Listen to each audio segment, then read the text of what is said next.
বন্যা, আমি আর পাচ্ছি না রে। বাবুটা রাতে এক ফোঁটাও ঘুমাবে না।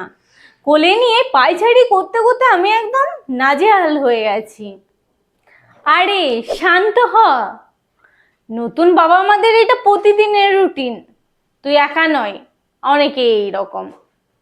জানিস এর পেছনে কিছু বিজ্ঞানসম্মত কারণ রয়েছে। চল বুঝিয়ে বলছি। আচ্ছা, প্রথমে বল তো, তোর বাবু কি দিনে বেশি ঘুমায়? হ্যাঁ, দিনে ঘুমাবে আর রাতে জেগে থাকবে। জানিস, মেডিকেল ওয়েবসাইট হেলথলাইনে পড়েছিলাম, ওরা বলছে বাবুরা দিন আর রাতের পার্থক্যই বোঝে না। তাই দিনে ঘরে আলো বাতাস রাখবে আর রাতে আলো একদম কমিয়ে দেবে। আর একটা কথা, তোর বাবু কি বারবার খেতে চাই? হ্যাঁ রে, একটু পরপরই কেঁদে উঠবে। হেলথ লাইনের ডাক্তারদের মতে ওদের পেট খুব ছোট হয়, তাই বারবার খিদে পায় আর বারবার হজম হয়ে যায় খুব তাড়াতাড়ি। তাছাড়া গ্রোথ সাপোর্টের সময় খিদে বেশি পায়, এটা খুবই স্বাভাবিক ব্যাপার।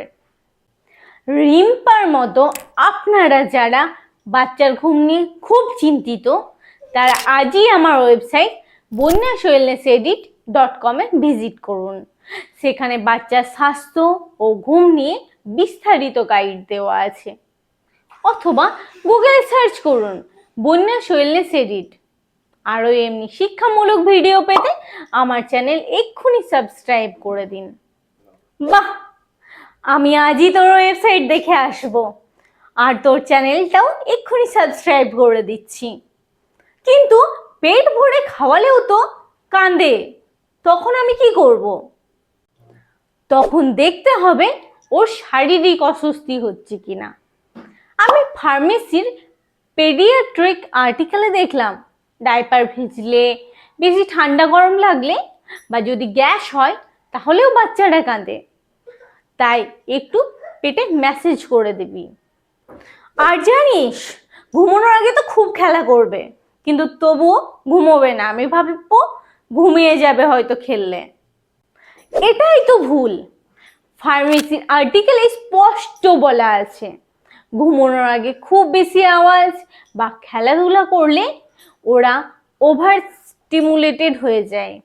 অতিরিক্ত ক্লান্ত হয়ে গেলে ওদের ব্রেন শান্ত হতে পারে না, ঘুম যেন আসতেই চায় না। আর একটা সমস্যা, আমি জানিস যদি ওর পাশে শুয়ে থাকি তাহলে ও দিব্যি ঘুমোবে, কিন্তু যখনই উঠে পড়বো কেঁদে উঠবে আবার। এটা হলো সেপারেশন অ্যাংজাইটি। নবজাতক বাচ্চারা মায়ের স্পর্শ ছাড়া ভয় পায়। তোর গন্ধ আর থাকাটাই ওদের কাছে সবচেয়ে নিরাপদ। জানিস, আমার বাবু যখন একদম ছোট ছিল, আমি তো ওকে পাশ থেকে নামাতেই পারতাম না, একটু সরলেই কেঁদে উঠতো।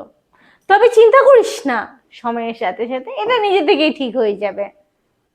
আচ্ছা বন্যা, এগুলো ছাড়াও কি আর কোন সিরিয়াস সমস্যা হতে পারে যার জন্য বাবু কাঁদে? হ্যাঁ, 6 নম্বর কারণটা খুব ইম্পর্টেন্ট। নবজাতক শিশুর যদি ইউরিনারি বা প্রস্রাবের কোনো সমস্যা থাকে তাহলে কিন্তু ওরা যন্ত্রণায় রাতে একদম ঘুমাতে পারে না। তাই নাকি? এটা বুঝবো কি করে? জানিস, আমার নিজের বাবুরও ঠিক এই ইউরিনারি সমস্যাটাই ছিল, যার জন্য ও রাতে খুব কষ্ট পেত আর এক ফোঁটাও ঘুমাতো না। যদি দেখিস বাবু প্রস্রাব করার সময় খুব কাঁদছে বা অস্বস্তি করছে, তাহলে কিন্তু একদম দেরি করবি না, সাথে সাথে অবশ্যই ডাক্তার দেখাবি। এই ধরনের মেডিকেল ব্যাপারে কোনো রিস্ক নেওয়া উচিত নয়। যাক, তুই অনেক বড় চিন্তা দূর করলি। আজ থেকেই তোর টিপসগুলো ফলো করব। আচ্ছা, কারণগুলো তো বুঝলাম, কিন্তু এখন আমি কি করব? এর সমাধানটা কি? নবজাতকের এই ঘুমের সমস্যাগুলো স্বাভাবিক হলেও এর খুব সুন্দর কিছু সমাধান আছে।